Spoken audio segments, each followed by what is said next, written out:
من يوم الدين أشهد أن لا إله إلا الله وأشهد أن محمدا عبده ورسوله اللهم صل وسلم وبارك على محمد وعلى آله وصحبه أجمعين. Bapak dan saudara yang saya hormati, jamaah sholat subuh yang berbahagia. Pertama, marilah kita panjatkan rasa syukur kita kepada Allah atas rahmat dan karunia-Nya kepada kita semuanya. Yang pada pagi hari ini kita telah mengawali kegiatan kita dengan sholat berjamaah di masjid yang kita cintai ini.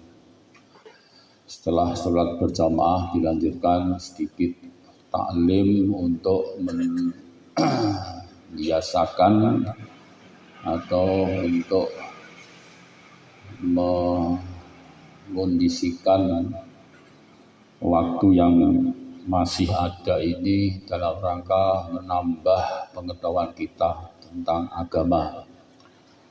Thalabul ilmi yang tidak terbatas umur dan juga tidak terbatas usia kita.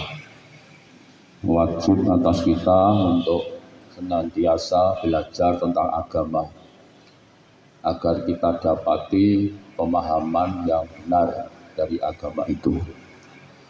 Semoga dengan izin dan ridho dari Allah Subhanahu wa taala kita mendapatkan keridhoannya. Amin. Ya Rabbal Alamin. Tidak lupa sholawat dan salam kita sampaikan kepada junjungan kita Nabi Muhammad SAW, juga kepada para sahabatnya yang mulia, keluarganya dan seluruh umatnya yang senantiasa taat dan patuh menjalankan syariat agamanya. Taat dan patuh melaksanakan bimbingan-bimbingan agama yang telah disampaikan. Tidak ada tambahan-tambahan dalam hal ibadah. Tidak terkotori akidah kita dengan akidah-akidah yang keliru. Mudah-mudahan dengan izin dan ridho dari Allah pula nanti di akhirat akan kita dapatkan syafaatnya. Amin ya Rabbal Alamin. Bapak dan saudara yang saya hormati, mohon keridhoannya dan kemaafannya, menahan kepulangannya untuk mentadabburi ayat-ayat Allah. Di dalam Al-Quran ayat 48 Allah berfirman, wattaqu yauma la tajzi nafsun an nafsin syai'an wa la yuqbala minhum syafa'atun wa la yu'khadhu minha 'adlun wa la hum yunsarun. Setidaknya ada 4 poin, 4 benten dalam ayat itu. Bapak dan saudara perhatikan dengan sebaik-baiknya, karena mungkin yang akan saya sampaikan agak sedikit berbeda dengan yang selama ini kita pahami dari ayat itu. Poin pertama, di akhirat yang kita disuruh untuk takut kepada suatu hari, itu maksudnya hari akhirat nanti, hari kiamat nanti, tidak ada pembela dari orang lain terhadap diri kita. Itu poin pertama. Mungkin itu kita semuanya paham, bisa mengerti, bisa memaklumi, tidak ada pembela dari Nabi sekalipun kepada kita berdasarkan ayat itu di hari kiamat nanti. La tajzi nafsun an nafsin syai'an. Yang kedua, ini nanti juga jangan terkejut. wala yu'khadhu minhas wala yuqbala minhum syafa'atun. Tidak ada besok di hari kiamat itu syafaat. Saya ulang, tidak ada syafaat berdasarkan ayat itu. Yang ketiga, tidak ada tebusan. Saya katakan tadi, jangan terkejut gitu. Tidak ada tebusan, tidak ada pembela, itu mungkin kita paham. Ini nek syafaat ini piye penjelasannya? Kok enggak ada syafaat? Kula namung nerjemahane ayat niku lho. Mboten pendapat saya sendiri. Nanti bisa dibaca plek secara pas ayat 48 surat Al-Baqarah. Yang keempat, setelah dikatakan tidak ada tebusan, besok itu sudah yang terakhir itu tidak akan ditolong. Kita semuanya tidak akan ditolong oleh Nabi, oleh ulama kita, oleh kiai kita, tidak akan ditolong.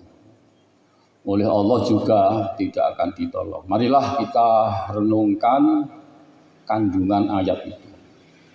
Perlu kita ketahui, karena yang pertama sudah kami terangkan kemarin, yang kedua ini masalah syafaat, dan ini adalah masalah yang agak apa ya, sensitif untuk pemahaman kita. Ayatnya ngoten niku lho, iki mboten kula mboten ngubah-ubah. Menurut tafsir Al-Manar, karyanya Muhammad Abduh itu gurunya Rasyid Ridho, ulama besar dari Mesir, bahwa syafaat itu memiliki tiga komponen. Yang pertama, syafaat itu memiliki biji, namanya biji syafaat. Yang kedua, memiliki batang daripada syafaat itu.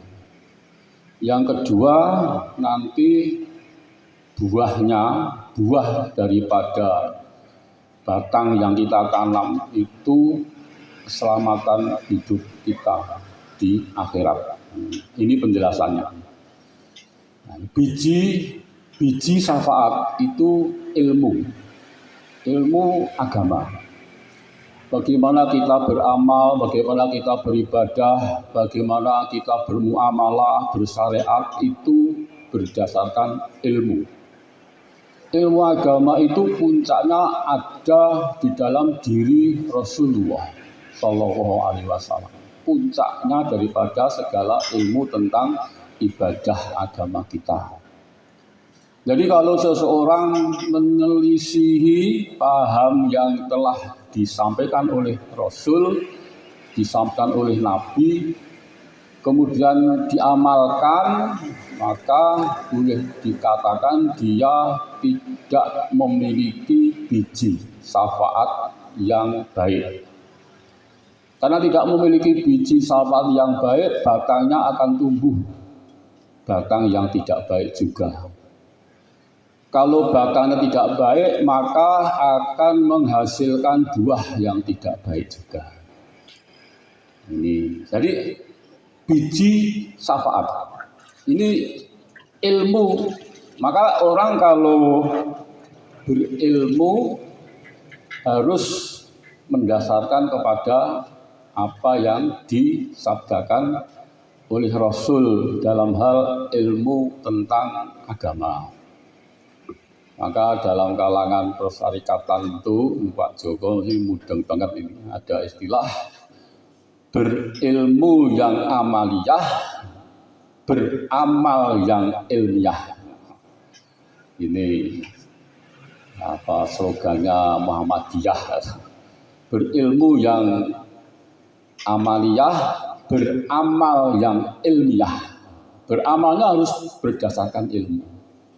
Maka kalau kita sudah memiliki biji syafaat, kemudian kita tanam, tumbuh menjadi pohon syafaat tadi, ada kemungkinan besar besok di akhirat akan kita dapatkan buah dari apa yang kita tanam. Tetapi kalau kita tidak memiliki biji, kita tidak memiliki buah, tidak memiliki batang, kemudian juga tidak akan memetik hasilnya. Contoh. Nah, sesuatu itu perlu contoh agar kita bisa lebih paham. Seorang petani yang memiliki biji padi misalnya atau biji jagung, kemudian ditanam oleh petani tadi. Setelah ditanam, dipelihara dengan sebaik-baiknya, diairi, didangir, dihilangkan rumputnya. Setelah sarana-sarana untuk tumbuh kembangnya pohon tadi dilaksanakan dengan baik, kemudian dia menunggu hasil yang akan dipetik. Maka dia dikatakan memiliki pengharapan untuk memanen hasil dari apa yang dia usahakan. Ini namanya memiliki pengharapan. Yang kedua, seorang petani sama-sama memiliki biji jagung atau biji padi, kemudian ditanam.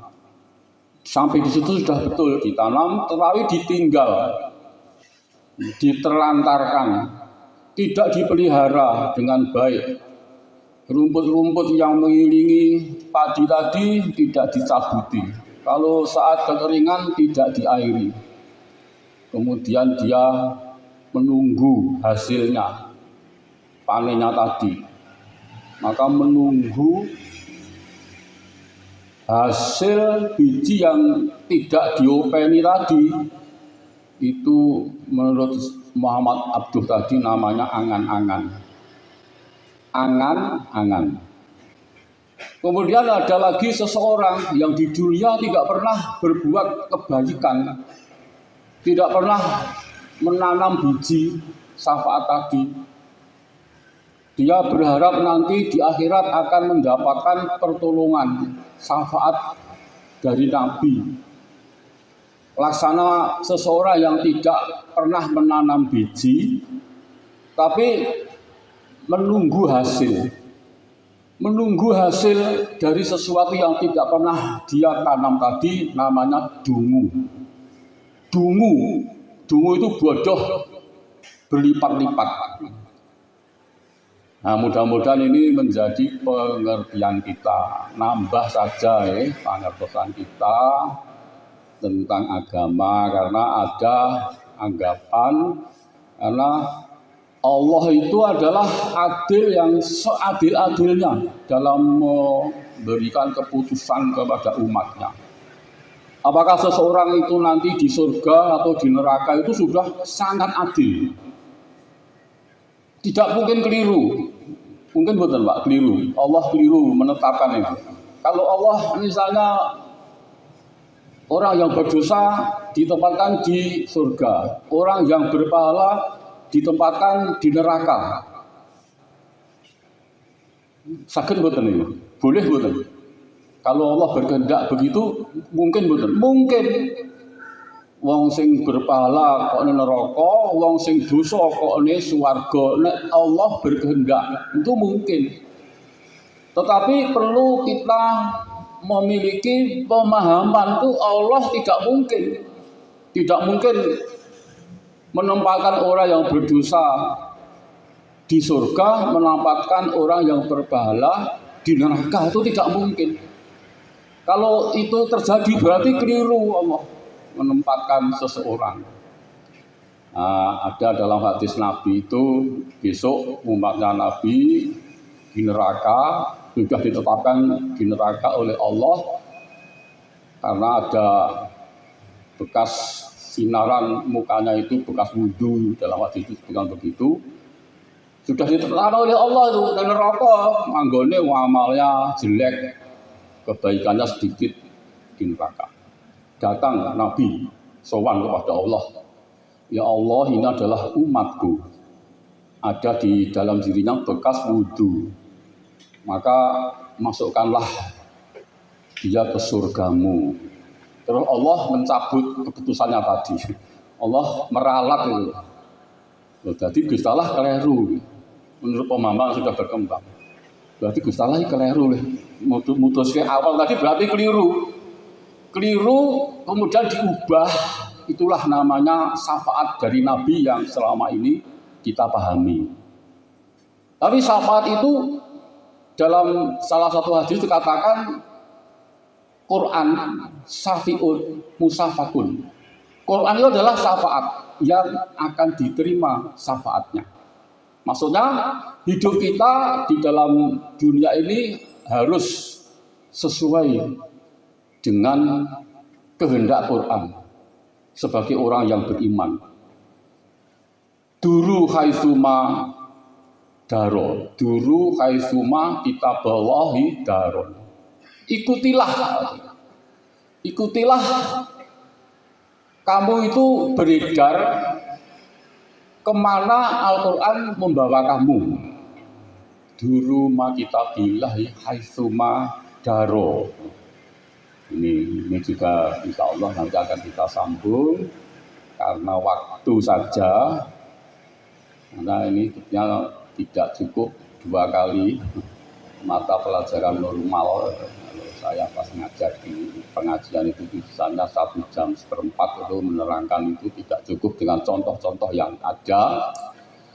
Mudah-mudahan Bapak dan Saudara nanti tidak menyalahkan saya. Menyalahkan saya membuka ayatnya. Saya cuma menjelaskan. Penjelasan saya itu pun berdasarkan apa itu yang disampaikan oleh ulama besar kita. Tentulah besar tadi sudah mensarikan penjelasannya itu berdasarkan kitab suci dan hadis-hadis Rasulullah SAW. Mudah-mudahan kita dari sekarang sudah menanam benih tadi berupa ilmu, termasuk pada pagi hari ini kita mencari ilmu, kemudian tumbuh batang amal kita laksanakan. Nah, setelah itu semuanya berharap besok dapat syafaat dari Allah, dari Nabi, ya, dapat syafaat dari Nabi karena amal kita waktu kita di dunia.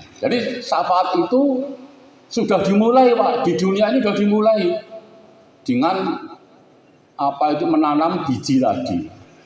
Kalau di dunia tidak menanam biji, kok sumben ngarep-arep syafaat. Tadi apa, Pak? Yang kedua tadi angan-angan. Apa mana ada ratu nganggur, ora beragama Islam, sumben dapat syafaat dungu. Kitalah yang berhak untuk mendapatkan syafaat, tetapi dengan amal-amal kita di dunia ini.